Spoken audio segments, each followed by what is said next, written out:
역사를 주관하시는 우리 하나님은 오늘도 이 자리에 임재하신 줄로 믿습니다. 그 하나님께서 구체적으로 우리를 축복하시는데 우리와 늘 함께하고 계십니다. 그리고 우리를 대신 친히 싸워 주시는 것입니다. 또 생명수를 공급해 주셔서 가라지 않도록 항상 풍성한 은혜 가운데 살도록 인도해 주신 줄로 믿습니다.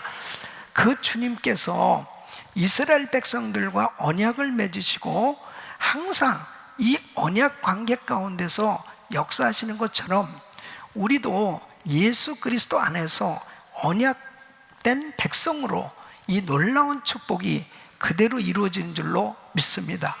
그래서 중요한 것은 바로 이 모든 언약을 이루시기 위해서 메시아 그리스도를 이 땅에 보내주시겠다고 약속하신 그 하나님께서 이제 그리스도를 통해서 이 모든 일을 이루어 주실 텐데 이 메시아 그리스도가 누구신가 하는 것을 분명하게 아는 것은 너무나 중요한 것입니다. 이미 이사야 선지자를 통해서 오실 메시아 하나님께서 이 약속을 이루시기 위해서 보내실 이 그리스도가 누구신가 하는 것에 대해서 구체적으로 이 42장에는 말씀을 하고 있는 것입니다. 이 예언의 말씀이 다 이루어진 거죠. 그리스도가 누구시냐? 골로새서 2장 3절에는 그 안에는 지혜와 지식과 모든 보화가 감춰져 있다고 그랬습니다. 바로 하나님의 비밀인 그리스도, 이 그리스도를 구체적으로 깨닫고 알게 되어지면 바로 믿음의 깊이와 넓이와 높이가 바로 하나님을 아는 만큼, 그리스도를 아는 만큼 우리의 신앙이 그만큼 넓어지는 거예요. 그만큼 깊어지는 것입니다. 예수님을 아는 만큼 믿음의 역사가 나타난다니까요. 그러니까 똑같은 예수를 믿는데 어떤 사람은 정말 그 그리스도 안에서 누리고 사는 사람이 있어요. 너무나 자유하고 감격하고 같은 예수를 믿으면서 똑같이 예배를 드리는데도 너무나 감격스러워요. 그 주님을 섬기는 것이 너무 기쁘고 감격스럽단 말이에요. 율동하는 시간도 너무 행복해. 그런데 어떤 사람은 정말 예배가 짐이 되고 너무너무 고역스러워. 너무 신앙생활하는 게 너무 재미가 없어요. 그것은 왜 그러냐 이거죠. 같은 예수님을 믿는데 아니 똑같이 교회 등록해서 똑같이 신앙생활하는데 어떤 사람은 벌써 전도하러 돌아다니고 그리고 다른 사람을 정말 인도할 뿐 아니라 다른 사람의 그 어려움 때문에 금식도 하고 그 사람을 도우려고 그렇게 고민하고 자기 집의 문제나 자기 자녀의 문제 때문에 고민하기보다 오히려 그 목원들 가정 그 자녀들 때문에 막 고민하고 괴로워하고 오히려 그 목원들 때문에 부부싸움하고 그러지 않아도 되는데 교회 때문에 괜히 고민하고 힘들어하고 어려워하고 그러지 않아도 되는데 그런데 하나님이 주시는 그 복음의 깨달음 때문에 그렇게 긍휼한 마음으로 섬길 수 있는 그런 믿음의 높이 성장하게 된 줄로 믿습니다. 우리 교회만 생각하는 것이 아니고 이웃교회와 다른 나라까지 온 땅의 교회들까지 또 우리 민족만 생각하는 게 아니고 온 민족들에게까지 복음을 전하고자 하는 이런 생각을 가질 수 있게 되는 것은 바로 같은 예수님을 믿는데 그 복음을 정확하게 깨닫고 그리스도가 누구시냐, 바로 메시아가 어떤 분이냐 하는 것을 명확히 알게 되어지면 알게 될수록 그 신앙의 그 깊이와 넓이가 차원이 달라지는 것입니다.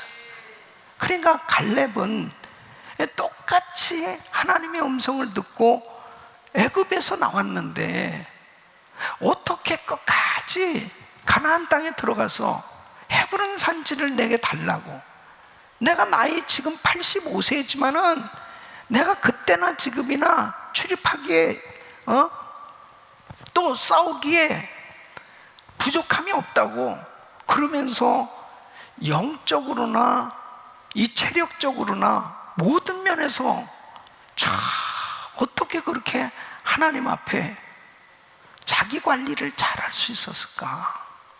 예? 그게 부럽잖아요. 그래서 지난 주일 이렇게 우리 신앙생활 합시다. 갈렙처럼 우리 신앙생활 합시다. 예? 끝까지 온전히 주를 쫓는 사람 되자는 거지요. 신앙생활 끝까지 성공하자는 거지요. 그러니까 이스라엘 백성들이 그렇게 엄청나게 많은 사람들이 다 그 비전을 받았고 그 말씀 다 받고 똑같이 기적을 경험하면서 광야 생활 40년을 했는데, 왜 광야 생활을 마치고 가나안 땅에 들어간 사람은 여호수아와 갈렙 두 사람밖에 없다고 그러냐 이거예요. 예? 그러니까 저는 제가 이렇게 목회를 하면서, 이게 지금 광야 목회거든요. 광야 교회입니다. 이게 지금 우리는 가나안 땅에서 지금 신앙생활하는 게 아니에요. 똑같이 이스라엘 백성들처럼 광야 생활을 지금 하고 있는 겁니다. 가나안 땅은 천국입니다, 여러분. 우리가 천국에 들어가는 거예요. 천국에 들어가야 모든 것이 다 부족함이 없는 그러한 영원한 삶이 되는 줄로 믿습니다. 그러니까 그 천국에 들어가기까지 우리는 광야 생활에서 성공해야 되겠는데, 갈렙처럼 정말 끝까지 승리해야 되겠는데, 그렇게 승리하려면 바로 예수가 누구시냐, 내가 믿는 그리스도 바로 메시아 하나님이 누구신가 하는 것을 정확히 알고 그분을 확실히 만나야 흔들림이 없는, 요동하지 않는, 바로 광야에서도 끝까지 그 믿음을 지키면서 그 비전이 자기 생애에 이루어졌던 갈렙처럼 우리도 승리하게 되는 줄로 믿습니다. 요즘 이제 제가 카메라만 안 보고 이렇게 볼 수 있는 것도 얼마나 감사한지. 예? 이제 서서히 정말 내 자리를 찾고 있습니다, 지금. 네, 이렇게 카메라만 본 지 1년 3개월이 넘. 예? 그래서 그냥 자동으로 카메라만 보게 돼요. 이게 습관이 됐습니다. 예? 매일같이 하루도 빠짐없이 이 강단에 서서 집회를 인도하고 있잖아요. 온라인으로 예배드리는 성도님들이 지금 훨씬 많습니다. 지금도. 그래서 저는 우리 온라인으로 예배드리는 우리 성도님들도 너무 귀하시고, 또 어쨌든 은혜 받아야 되니까 중요하죠. 근데 끝까지 예배 승리하셔야 되고 신앙생활 승리하셔야 돼요. 이 팬데믹 상황이 끝났을 때 과연 꼭 그런 것 같아요. 광야 생활 딱 끝났을 때 적과 꼬리로는 가나안 땅에 들어간 사람, 그 비전 받고 들어간 사람 여호수아와 갈렙 두 사람밖에 없었던 것처럼, 팬데믹이 언제 끝날지 모르는데 그 팬데믹이 끝나고 난 다음에 과연 나의 신앙은 어떤 모습으로 되어 있을까? 어떤 모습일까? 팬데믹 전보다도 오히려 더 뜨겁게, 더 새로워져서 더 하나님을 잘 섬길 수 있는 하나님의 사람들로 세워질 수 있기를 바랍니다. 아멘. 너무너무 중요한 것입니다. 그러기 위해서는 예배의 대상이요, 신앙의 대상이요, 믿음의 대상인 예수님이 누구시냐, 그리스도가 누구시냐, 이 부분이 너무너무 중요한 것입니다.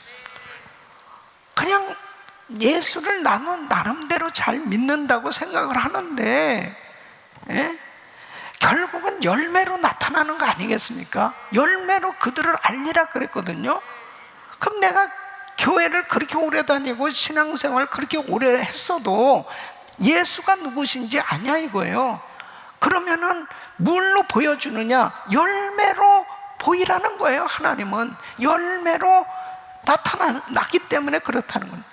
그럼 여러분은 어떤 열매가 지금 맺어지고 있나 한번 보십시오.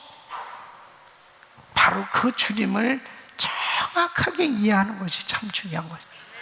이스라엘 백성들이 그렇게 구름기둥, 불기둥으로 늘 하나님이 인도해 주시고 계셨지만은 그들은 사실 하나님을 제대로 이해하지 못한 겁니다.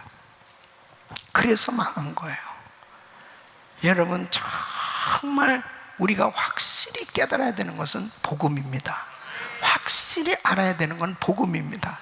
확실히 깨달아야 되는 것은 바로 여호와의 종 그리스도 메시아, 그분이 어떤 분이냐 하는 것을 분명히 이해하고 또 이해하고, 그리고 더 성령께서 주시는 은혜로 그 말씀으로 무장될 수 있기를 예수 이름으로 축원합니다. 그래서 1절 말씀 보면 여호와의 종 그리스도가 어떤 분이냐 이렇게 소개하고 있어요. 내가 붙드는 나의 종, 내 마음에 기뻐하는 나의 택한 사람을 보라. 내가 나의 신을 그에게 주었은즉 그가 이방의 공의를 베풀리라. 그래서 그리스도는 이방의 공의를 베푸는 분이다 하는 것입니다. 이 공의를 베푼다는 것은, 이 공의는 바로 거짓을 거짓으로 드러내고 진실을 진실로 드러내는 것이 바로 공의입니다. 그러니까 공의를 접하게 되면, 공의를 알게 되면, 공의를 만나게 되어지면은 분명하게 선과 거짓이 적나라하게 딱 드러나는. 그러니까 가장 큰 것은 우상 숭배하던 자들이 우상이 죄라고 하는 것을 금방 깨닫고 그 우상을 버리게 됩니다. 근데 여러분 보세요. 이 우상을 섬기는 것은 거짓인데 우상을 섬기는 것은 진실이 아니에요. 잘못된 거예요. 그러나 여러분 보세요. 이 세상에 온통 우상을 섬기고 살고 있지 않습니까? 얼마나 많은 종교가 있어요? 얼마나 많은 사람들이 우상을 섬기고 있습니까? 우상이 뭐예요? 하나님 외에 다른 신을 섬기는 것이 우상이잖아요. 하나님보다 다른 어떤 것을 사랑하고 가까이 하는 게 우상이지 않습니까? 그런데 바로 왜 사람들이 그렇게 우상을 섬길까요? 공의를 접하지 못했기 때문에, 공의를 알지 못하기 때문에. 그러니까 이 공의는 바로 예수 그리스도가 공의예요. 믿습니까? 그러니까 바로 공의를 베풀리라. 그 주님을 만나게 되었을 때 비로소 공의를 깨닫게 되어지니까 죄가 그대로 드러나게 되는 것입니다. 그러니까 회개하게 되고 우상을 버리게 되어집니다. 그러니까 여러분, 사실은 뭐 정치인들이 공의 정의를 부르짖고 외치고 있지만요, 제도를 바꾸겠다, 뭐 사람을 바꾸겠다 아무리 그래도 하나님 만나지 못하면은 공의와 정의를 행할 수가 없어요. 다 가짜입니다. 다 거짓이에요. 그냥 말로만 공의 정의지 그 속이 다 부패하고 타락한 인생들이 무슨 공의 정의입니까? 그러니까 맨날 내로남불이라는 말이 나오는 게 그거죠. 그놈이 그놈이고 그놈이 그놈이요. 그런데 하나님을 딱 만나게 되어지면 그냥 저절로 불의가 드러나게 되는 거예요. 그래서 거짓을 행할 수가 없는 거예요. 거짓말하면 벌벌벌벌 떨리는 거죠. 그러니까 복음을 확실히 깨달은 하나님의 성령으로 거듭난 하나님을 경외하는 하나님의 사람들이 정치도 하고 법도 집행하고 기업도 하고 교육도 시키는 그런 하나님을 경외하는 지도자들로 세워졌을 때 공의가 행해질 수 있는 것입니다. 그래서 하나님이 직접 통치하시는 나라, 주님이 직접 다스리시는, 하나님이 대통령의 마음을 다스려 주시고, 법조인들의 마음을, 법관들의 마음을 다스려 주시고, 교육자들의 마음을 다스려 주시고, 그 하나님이 다스려 주셔야 됩니다. 그러니까 입술로만 하나님을 안다고 그러고 하나님을 믿는다고 그러지, 이 가슴에 바로 그 복음으로 충만하지 못하니까 평등법 같은 것이 그냥 그게 죄인지도 모르고, 여러분 지금 동성애에 대해서 찬성하십니까에 대한 그 퍼센테이지가 70%가 됐다는 것은 기가 막힌 일입니다. 근데 지금 실제적으로 보세요. 동성애자들은 4%에서 4.5%예요. 그런데 이 일반적인 사람들이 자기가 동성애자도 아니면서도 동성애를 지지하는 사람이 70%로 나타나거든요. 미국 사람들의 지금 동성애를 지지하는 것에 대해서 이 통계가 이렇게 나왔는데요. 작년보다 10%가 더 늘었다는 거예요. 그 뭐 점점 더 늘어가는 거죠. 그게 뭔 얘기합니까? 바로 공의를 베풀리라. 바로 이 복음의 역사가 나타나지 않고 있는 거예요. 그래서 정말 교회가 소망이거든요. 교회가 희망입니다. 교회가 무너지면은 이 세상은 더 이상 소망이 없어요. 왜냐하면 이 복음만이 공의를 베풀어지는 역사가 일어나는 것입니다. 그러니까 복음을 모르면 공의가 나타날 수가 없는 거예요. 그러니까 지금 이 미국이 복음으로 충만했던 나라였는데 이 복음으로 충만해지지 못하고 성경으로 돌아가야 되는데 이 미국이 계속해서 이 변질되어져 가기 시작하면서 타락하게 된 것입니다. 이렇게 무섭게 타락해져 가는 중심에 지금 우리가 지금 살고 있는 거예요. 여러분 기가 막히지 않습니까? 아니, 동성애를 지지하는 게 70%까지 올라갔다는 거예요. 이건 정말 놀라운 일이에요. 그러니까 목사들도 지지한다니까. 목사들도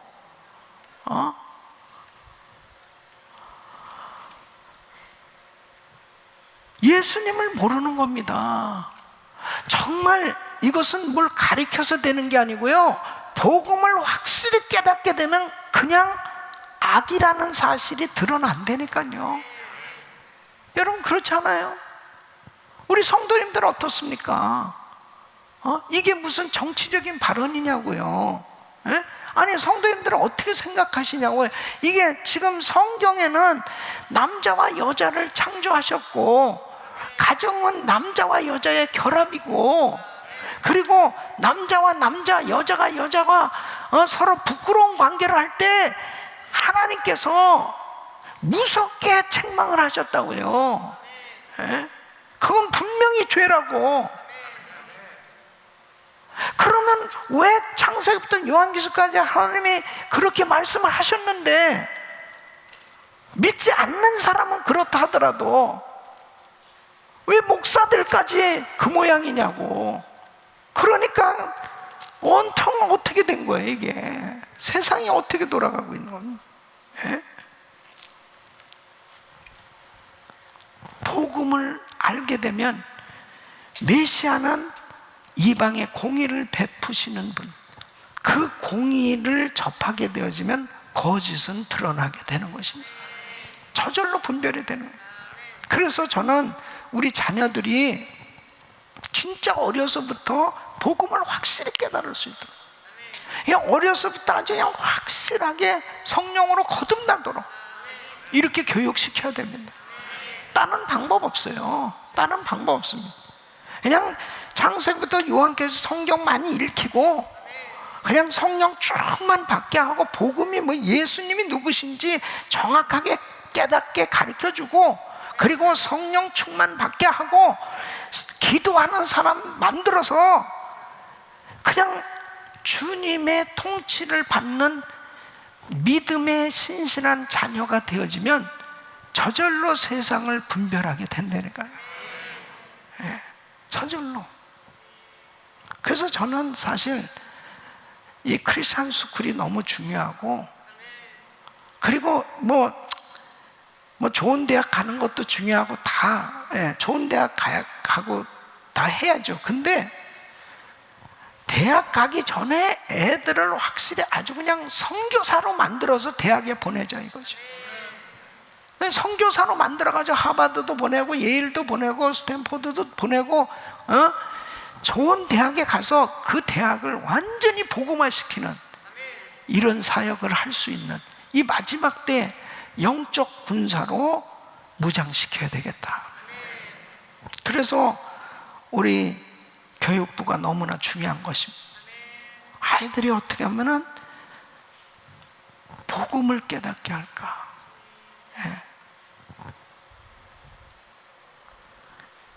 이 복음은 바로 공의를 베푸시는 그 주님의 역사가 나타날 때 마귀에게 묶여있고 저주에 묶여서 살던 그 자유함이 없던 사람들이 마귀가 떠나가고 저주가 떠나가고 죄의 용서를 받고 자유함을 받게 되는 것입니다. 그런데 정말 해방이 되는 것입니다. 기뻐하면서 감격스러운 그런 삶이 되는 거예요. 그래서 바울과 바나바가 다니면서 복음 전할 때마다 귀신이 소리를 지르고 떠나가죠. 그러면서 성령님의 역사가 막 나타나기 시작하는, 이런 역사가 오늘 밤도 일어나기를 바랍니다. 오늘 밤도 우리 성도들이 정말 살아가면서 한 주간 살아오면서 눌려 있는 것들 있잖아요. 여러 가지에 막 짓눌려 있는 것들. 요즘 사실은 이 코로나 이 팬데믹으로요, 이상하게 뭔가 항상 찜찜하지 않아요?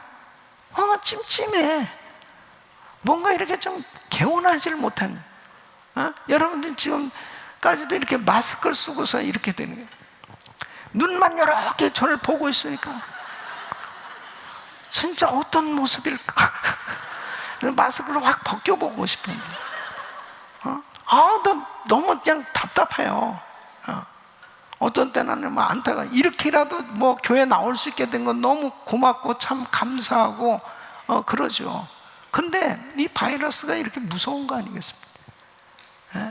이 세상에 어떻게 우리가 이런 시대에 이런 거 경험해보지도 못했던 이런 것들을 경험하는데, 저는 이거보다 더한 일도, 더 무서운 환난도 이 마지막 때는 있을 수 있는 걸 저는 알아요. 분명히 주님 오실 날이 가까운 것이 사실입니다. 이걸 통과해야 돼요. 끝까지 견디는 자는 구원을 얻으리라. 우리 믿음으로 끝까지 통과해야 됩니다. 어떤 시험과 환난이 온다 하더라도 예수님이 누구신지, 바로 재림하실 예수님, 그분께서 이제 우리를 데리러 오실 텐데, 바로 그 시간까지 우리는 끝까지 믿음으로 승리해야 돼요. 그래서 바로 하나님의 종의, 여호와의 종의 특징에 대해서 지난 시간에 말씀드렸는데, 2절로 4절에 보면 그는 외치지 아니하며 목소리를 높이지 아니하며 그 소리로 거리에 들리게 아니하며 상한 갈대를 꺾지 아니하며 꺼져가는 등불을 끄지 아니하고 진리로 공의를 베풀 것이며 그는 쇠하지 아니하며 낙담하지 아니하고 세상에 공의를 세우기에 이르리니 섬들이 그 교훈을 앙망하리라. 그는 외치지 않냐며, 이 말씀은 뭐라고 그랬어요? 바로 그리스도는 온유하신 분이다. 바로 이 온유에 대한 의미를 지난 시간에 말씀드렸는데요, 이 온유는 하나님의 말씀으로 길들여진 상태를 의미하는 것입니다. 이 들짐승, 날짐승을 데려다가 이 잘 길들이면 주인의 말을 잘 듣지 않습니까? 바로 하나님의 말씀에 길들여지게 되면 바로 하나님의 말씀대로 순종되고 움직여지는 것이 바로 온유한 상태입니다. 그러니까 이 겸손과 온유는 차이가 있어요. 이 예수님께서 나는 온유하니 그랬습니다. 바로 우리 예수님이 온유하신 것은 주님은 죽는 그 시간까지도 하나님의 말씀에 초점을 맞추고 순종하셨어요. 이게 온유예요. 끝까지 어떤 상황이라도 내 생각대로가 아니고 하나님 말씀이라면 순종할 수 있어야 됩니다. 저와 우리 성도님들은 정말 온유한 사람이 되어야 합니다. 온유한 자가 땅을 기업으로 차지한다고 그랬습니다. 온유한 자에게 하나님 다 주시는 거예요. 왜 주시느냐? 순종하니까. 예? 순종하는 사람은 하나님이 그렇게 기뻐하시는 거예요. 근데 순종이 쉬워요. 내 생각이 가득 차 있는데 어떻게 순종이 돼? 그런데 내 생각은 달라도 하나님의 말씀을 깨닫게 되면 그냥 말씀에 저절로 몸이 순종되어지는 거예요. 이게 온유라니까요. 그 사람에게 하나님이 다 주시는 거예요. 그러니까 여러분, 어떤 사람은 겉으로는 참 이렇게 겸손해, 예? 그냥 뭐 그렇게 착해. 근데 말씀은 항상 불순종이야. 하나님 말씀에는 그건 못하겠네, 그건 안 되겠네, 완전 자기 생각대로 해. 그것은 온유하지 않은 겁니다. 하나님의 말씀에 순종되어져야 온유한 거라니까요. 우리 예수님이 바로 그리스도는 온유하신 분입니다. 그래서 털 깎는 자 앞에서 잠잠한 어린 양처럼 묵묵히 고난을 당하시고 죽임을 당하신 것입니다. 그게 바로 그리스도가 하셔야 될 일이기 때문에, 그리스도께서 이 땅에 오신 것은 죽으시기 위해서 오신 거예요. 끝까지 아버지요, 내 원대로 마옵시고 아버지 원대로 되기를 원하나이다 순종되어지신 그리스도, 바로 그분은 온유하신 분입니다. 우리 사랑하는 성도 여러분, 여호와의 종의 특징은 온유함이에요. 저와 우리 성도님들이 순종이 안 되어져 있는 부분이 뭔지 한번 살펴보세요. 내 고집대로, 내 생각대로 막 해보려고 하는 거 있잖아요. 그것이 깨져야 된다니까. 그것이 박살나야 됩니다. 그것이. 그리고 그냥 주님이 말씀하시면 아멘, 양소리가 나요. 아멘, 양소리. 그렇게 순종되어지면 그냥 주님이 생각만 해도 그냥 응답해 주신다는 거예요. 그냥 온유한 자가 땅을 기업으로 차지하리라. 할렐루야. 길을 쓰고 막 남의 거 다 뺏어 보려고 애쓰지 않아도요, 그냥 온유하면 그냥 다 주신다니까. 그냥 다 주셔요. 그 온유함이 뭐예요? 하나님 말씀에 순종하는 거예요. 그러니까 그 말씀에 길들여요. 그러니까 다윗을 하나님이 쓰실래니까요, 사울 같은 사람을 딱 붙여주신 거예요. 그것도 그냥 아주 집안을 만드셨잖아요. 이 사울하고 관계도 없이 살아도 되는데 이게 사울의 딸을 자기한테 줘가지고 집안인, 그런데도 그렇게 다윗을 죽이려고 그러는 거예요. 다윗이 얼마나 억울합니까? 아니 뭐 다윗이 잘못한 게 뭐가 있어요? 그래도 그냥 얼마나 오랫동안 고통을 당했는지 몰라요, 다윗이. 근데 보세요, 다윗을 하나님이 길들이셔가지고 하나님만 바라보도록, 하나님을 의지하도록, 그리고 하나님만 찬양하도록, 하나님 말씀에 순종하도록, 그렇게 말씀대로 살려고 몸부림치는 그런 온유한 심령이 되도록 만드시기 위해서 연단의 시간을 하나님 허락하신 거예요. 그래서 온유한 심령이 되었을 때 통일 왕국을 이루게 하시고, 하나님은 그냥 가는 곳마다 승리하게 해주셨습니다. 사랑하는 성도 여러분, 내가 자꾸 주님의 말씀에 순종을 해야 되는데 내 고집을 자꾸 부리는 부분이 있다면요, 그것 때문에 막혀있는, 그걸 빨리 밖에 부수어야 돼요. 그냥 주님 말씀은 아멘, 순종하시기를 축원합니다. 그럴 때 바로 그리스도께서 친히 역사해 주십니다. 저도 제가 정말 이렇게 매일 엎드려서 기도하는 이런 시간을 갖는 이유가요, 다른 거 없습니다. 하나님, 제가 순종 안 되는 것이 뭐가 있나요? 주님의 음성이 들려졌을 때 순종이 안 되는 것이 뭐가 있나요? 예? 그 순종할 수 있도록 내 자신을 계속 주님 앞에 드리려고 애를 씁니다. 근데 사실 하나님의 음성이 들려졌을 때 순종하는 것은 그거보다 더한 축복은 없거든요. 예. 사랑하는 성도 여러분, 온유한 심령을 가진 온유한 자가 될 수 있기를 바랍니다. 말씀에 길들여지셔야 돼. 그거 잘 안 됩니다. 그래서 우리가 매일 말씀 묵상하고요, 매일 금식도 하고, 그리고 계속 작정 기도도 하고, 이것이 다 뭐냐? 온유한 자가 되도록 훈련받는 시간이에요. 끊임없이 또 도전해보고 또 도전해보는 거죠. 그리고 여러분 주변에 위임 권위자가 다 있는 거예요. 예? 그분이 말씀을 주셨을 때 그것이 순종이 되어지느냐, 그것도 훈련이거든요. 예? 그것이 그룹 담당 목사님이 될 수도 있고, 장로님이 될 수도 있고, 또 목자가 될 수도 있어요. 예? 또 교회에서는 담임 목사를 통해서 계속 메시지를 전달했을 때 내가 정말 그렇게 순종이 되어진, 작은 일에도 순종되어질 수 있습니다.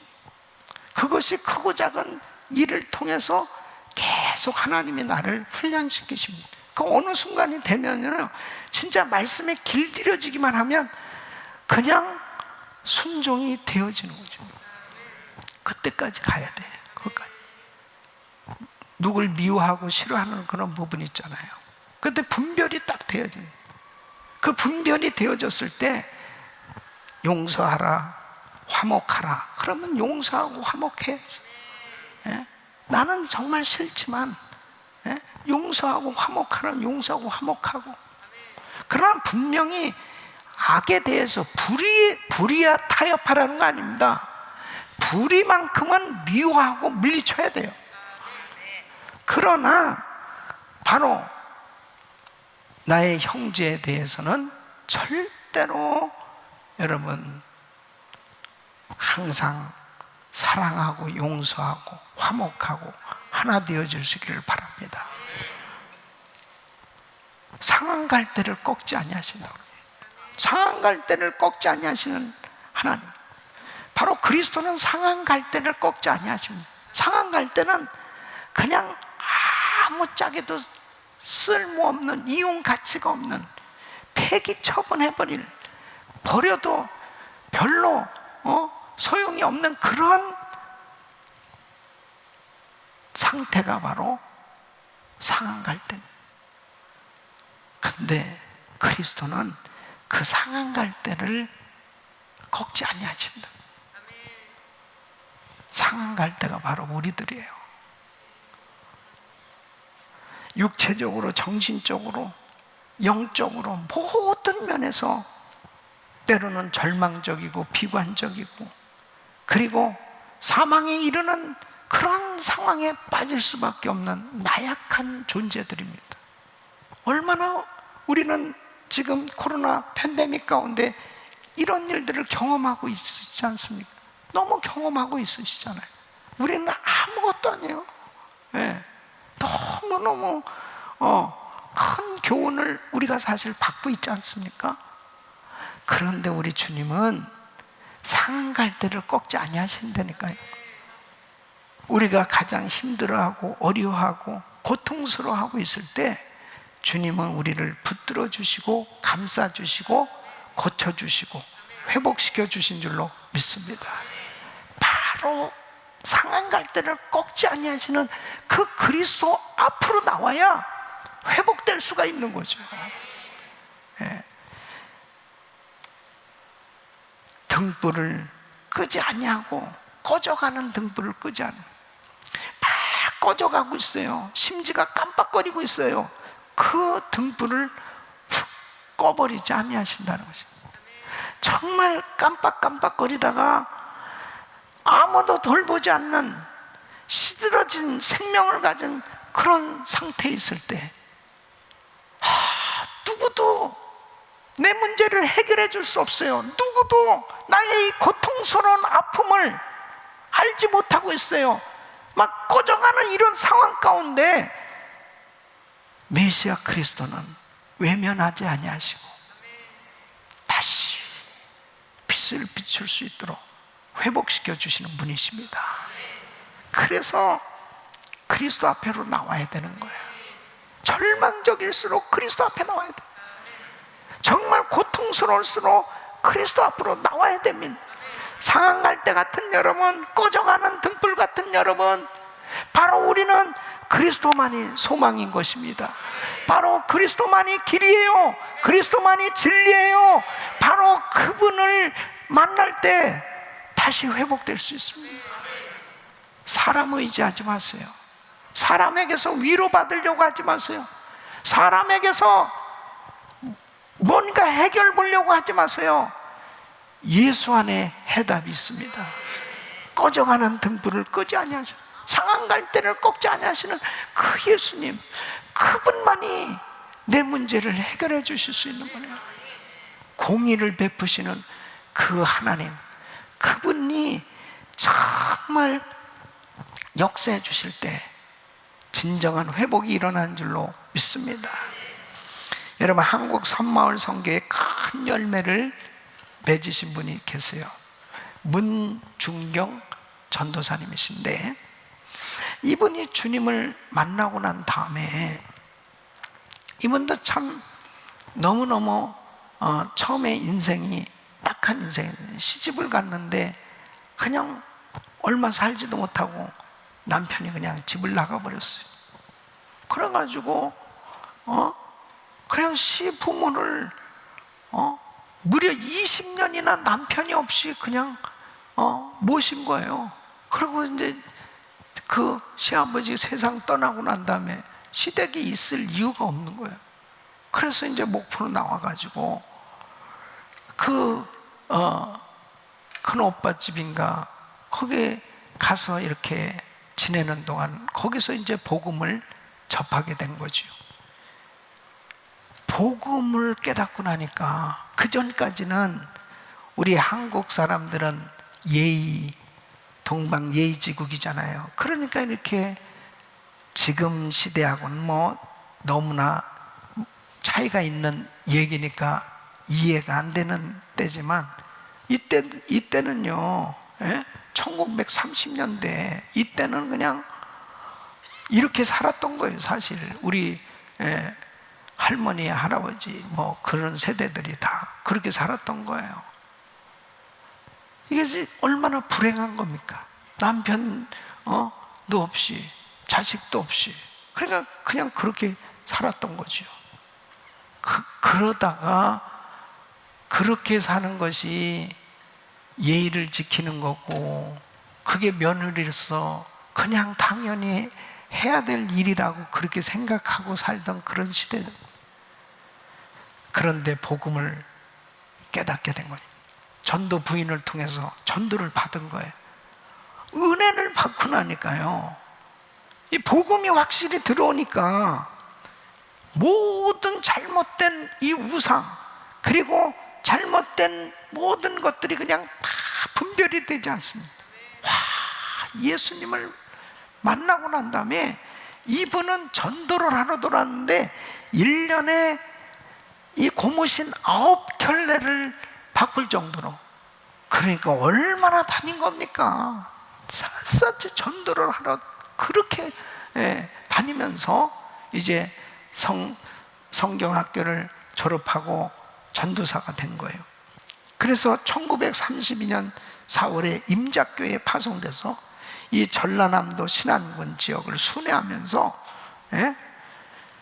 이제 그렇게 교회들을 개척하고 그러면서 사역을 하는데, 이분이 사역을 하는 것은, 매일같이 하는 것은 그 지역에, 그 동네에 5%가 부잣집이에요. 그 부잣집에 그릇을 가지고 가는 겁니다. 가서 누룽지를 다 거두는 거예요. 누룽지, 큰 부잣집에 누룽지 나오잖아요. 그 누룽지, 그 다음에 잔치집에 잔치하고 난 잔치 음식, 그 다음에 제사를 그렇게 많이 지내지 않습니까? 제사 음식, 이거 다 걷어가지고, 대부분이 못 먹는 집들이니까 너무너무 헐벗고 굶주린 가난한 집에 갖다 다 나눠주는 겁니다. 그거 갖다가 다 나눠줘. 그 다음에 읍내에, 도시에 연락을 해서 그때 이 피부병 연고, 소화제, 항생제 이런 것들 다 받아다가 아픈 환자들 갖다가 발라주고, 기도하면 그냥 곧 낫는 역사가 일어나는 거예요. 기도해주면 낫는 역사들이 막 일어나는 거예요. 그러니까 뭐 귀신 들린 사람, 아픈 사람, 뭐 집 나간 사람, 이런 사람들이 그냥 이 사람들과 함께 집에서 그냥 같이 지내면서, 그러면서 사역을 그렇게 하면서, 그 증도 섬이 산무섬이 됩니다. 산무섬. 무당이 없어졌고, 술집이 없어졌고, 그 다음에 이 제사, 풍어제가 없어진 이 산무섬으로 바뀌어집니다. 그리고 최초의 이 금연, 이 담배를 피지 않는 이 금연섬으로 바뀌어진 이 천사의 섬이라고 그래요. 복음화율 90%. 한 여인이 이렇게 복음을 깨닫고 이 복음을 전하면서 이런 엄청난 역사가 일어난 거예요. 그러면서 일제시대 참배, 신사참배 거부했다가 고문당하고요. 그리고 6.25 전쟁 때 공산당에서 순교하셨습니다. 나는 이 문중경 전사님의 이 전기를 읽으면서 간증을 들으면서 참 얼마나 다시 이 마음이 막 불붙고 새로워지는지. 시대가 이렇게 바뀌어지고 달라졌다 하더라도 복음에 대한 이 열정만큼은 더 충만해져야 될 줄로 믿습니다. 이 복음만이 살 길이거든요. 지금도 얼마나 많은 사람들이 정말 고통 가운데 사는 중, 너무너무 고통스러워하고 살고 있습니다. 그런데 다른 거 없어요. 바로 예수님을 만나면, 그 복음을 깨닫게 되어지면, 복음을 접하게 되면, 복음을 받아들이면 살아나는 역사가 일어나는 것입니다. 귀신이 떠나가게 되어지고, 병마가 떠나가게 되어지고, 저주가 떠나가고, 놀라운 하나님의 역사가 나타나게 되는 줄로 믿습니다. 공의를 베푸시는 메시아 그리스도는 상한 갈 때도 꺾지 않냐, 꺼져가는 등불을 끄지 않냐, 모든 것을 회복시켜 주시는 그 하나님, 그 주님의 은혜로 충만한 삶이 되시기를 예수 그리스도 이름으로 축원합니다. 오늘도 꺼져가는 등불, 상한 갈대와 같은 우리들을 찾아오셔서 구체적으로 공의를 베풀어 주시고 회복시켜 주시는 그 주님의 역사가 오늘 같이 기도하는 가운데 우리 주님께서 역사해 주실 줄로 믿습니다. 이런 은혜가 임하기를 축원합니다.